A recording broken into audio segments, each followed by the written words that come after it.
How many of you are not faring up too well mentally and physically? How many of you know people, family, friends, who are not faring up too well mentally and physically? If there ever was a real pandemic, then I would say that's it.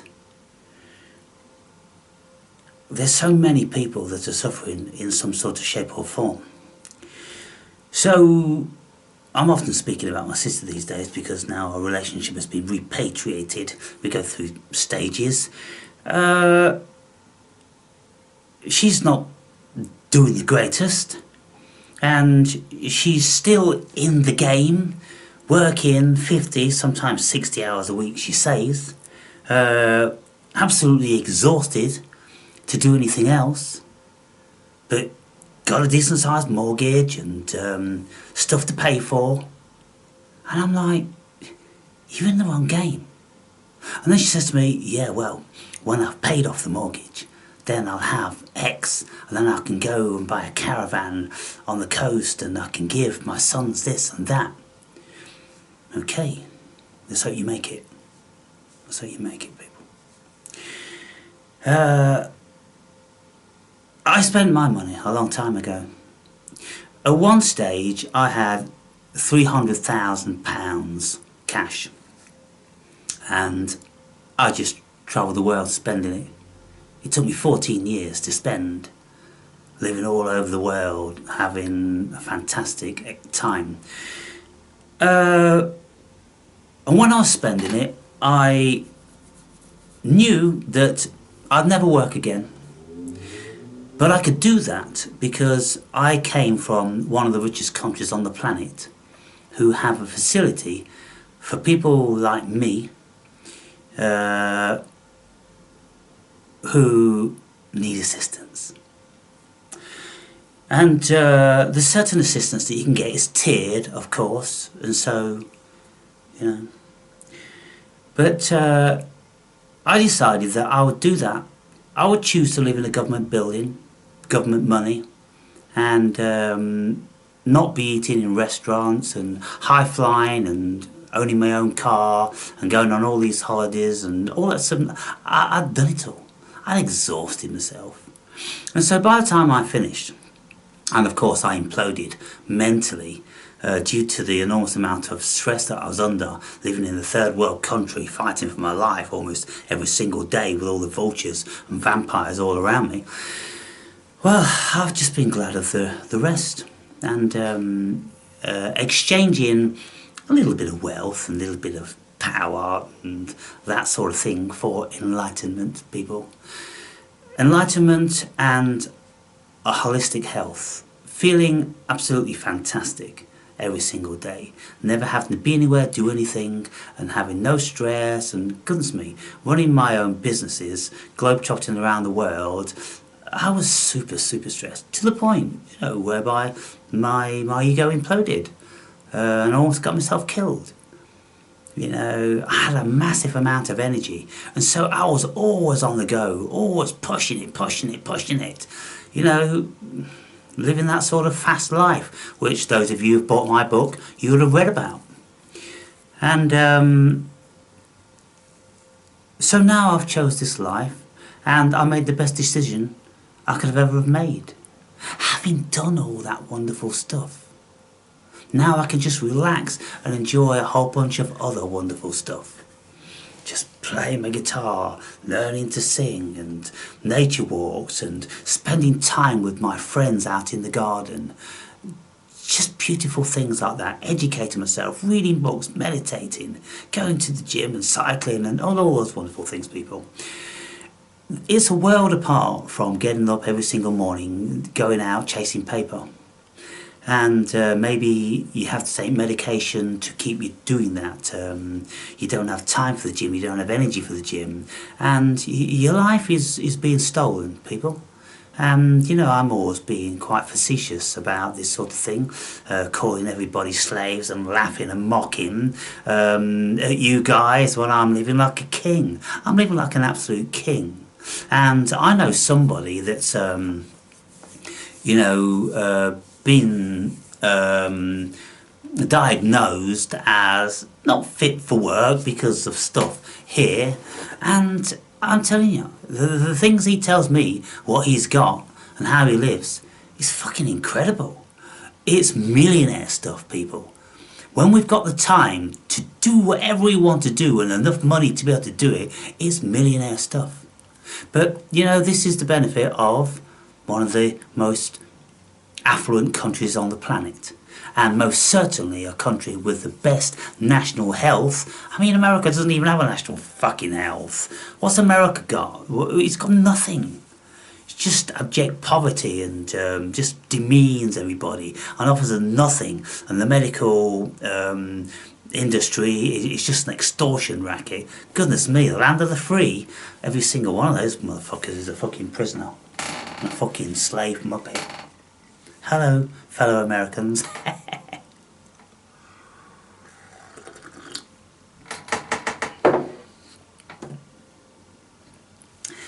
So, I'm asking you, are you ill? Are you suffering?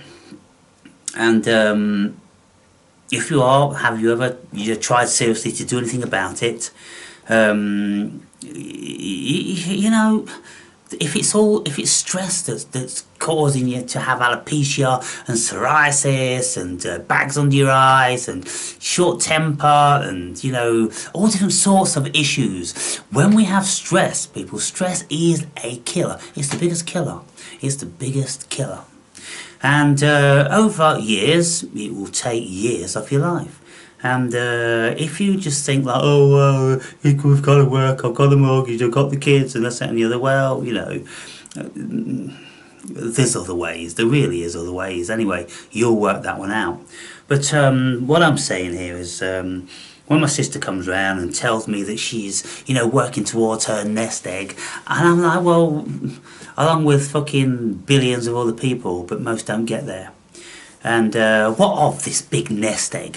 When they've paid for their own home, well, they get no respite from government. They've got to pay, all the maintenance for the property. They've got to pay all the rates, and they've got to pay all different sorts of fucking shit when you got your own home. They'll never cut you no fucking slack. I pay for nothing. If a meteorite comes through this roof, then they'll give me another place fucking overnight. They've got to. And they'll fucking fix this place, everything, and they'll give me, several £1,000s to replace all my furniture and all this different sort of stuff. It's just different ways to live, people. If I have a frosty window, or a window which is condensating, and I just get on the phone, there's a fucking condensating window. Okay, we'll be round. Are you in Wednesday? Yes. And then I come round and it's fucking fixed. There's a leaking gutter. There's a leaking gutter. Okay, sir. Yeah, I'm like Lord of the fucking Manor. I don't have to phone around 10 people and get quotes from dodgy builders and come out and say, ooh, this is a bit of a tricky one, mate. Ooh, got to get all the way up there on that ladder and everything. Ooh, there's a health hazard. Gonna have to get 3 guys, 2 to hold the ladder, 1 to hold the bucket, and oh, fucking hell. All this bullshit. They come out, they've got scaffolding and fucking high-vis suits and hard hats and boots and fucking you name it, just to clean the gutters out. Yeah.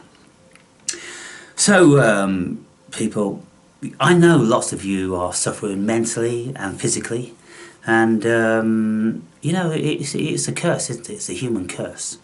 And as to why... by the way, one of the reasons I'm saying this, because a lady friend of mine, she comes around today, been friends with this woman for many years now, and she too is suffering from anxiety and palpitations and, ADHD and, lots of different stuff, body illnesses and stuff. She tells me all the stuff, and, I'm, helping her and pointing in the right direction, telling her who to consult, what to say, and stuff like that. But it's tragic. It's tragic. What is it? What is it that's doing this to human beings? I mean, lots of people are going to be having more of this shit due to the advent of COVID and the ramifications of that. But even before then, what is it that's doing it to the human being? It's the unnatural environments of the city. It's all the complications of the stresses and all the stuff that we're supposed to do, all the forms that we've got to fill in, all the boxes that we've got to tick, all the compliance that we have to do and the adherence that we have to have with this, that and everything like that. Good God, when I was running my business, I was stressed out. I was so fucking stressed. I used to smash my car about every 2 weeks. I was just so stressed, my head was always somewhere else. On one occasion, I was driving around in a Jaguar S-Type, white ivory leather interior, chrome mag alloys and beautiful burgundy metallic colour, super beautiful car. And I smashed into the back of a bus, on the phone, writing something down, all this stuff. So I took it into a Jaguar to get repaired. 2 weeks later, I went to pick it up, and only driving it out of the garage entrance, I ran into the side of a bus. And I'm like, how do you run into the side of a bus? How's that possible? My mind wasn't thinking straight. I had a billion places to go and a trillion things to do, and my mind was all over the place. I didn't even see the bus coming up the bus lane, and I just went straight into the side of it. Come on, people. There were 6 people in the showroom, all standing like that, with a big glass showroom glass window. They just got... This fucking guy, he's only just picked his car up and he smashed it again. So it ripped the front bumper off and smashed a couple of panels and lights and stuff like that. And I got out of the car and I picked the fucking bumper up and I dragged it back in. I took it up in front of the fucking warehouse. I gave him the keys to the car and I said, just come when it's fucking ready. And then I heard from certain people that worked there years after. I told a certain person this story. They went, no way, I heard about that. I was working in BMW, blah, blah, blah. It all got around, you know. This guy, you know, beautiful Jaguar, smashed it, drove it out fucking street, you know, once he picked it up, smashed it again. Incredible, yeah. I'm over that, people, I'm over that.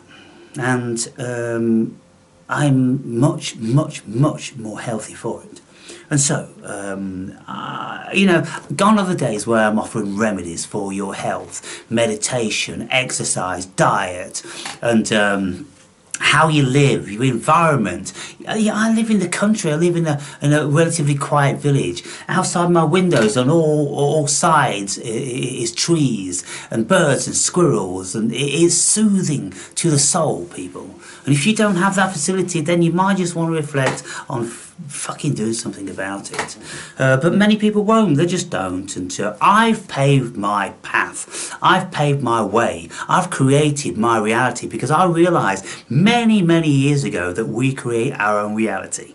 And so I decided what I wanted when I was a younger person, and I decided exactly what I wanted now. And every single day I decide exactly what I want, and that's what I get. That's what I call down from the cosmos. And when you are an enlightened being, you know how it all works, then you get exactly what you want. I know how governments work. I know how the globalists work. I know how people's minds work. I know how things work. I know how my body and my mind works. And when you know all those things, you put all this stuff together, you bring it all together, and everything just fits like a glove, people.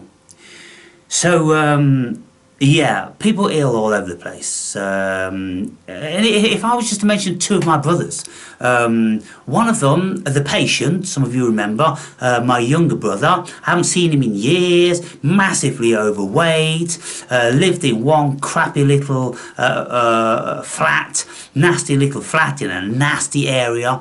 He doesn't even have a bed, he sleeps on the couch. He's an alcoholic, and he's a plumber, and he just goes out and working for Indians who don't want to pay him nothing, but he doesn't have the confidence to go and work for a white man and put a decent quote in, and all the rest of it. Oh my God, you know, it's not even long before he's going to die.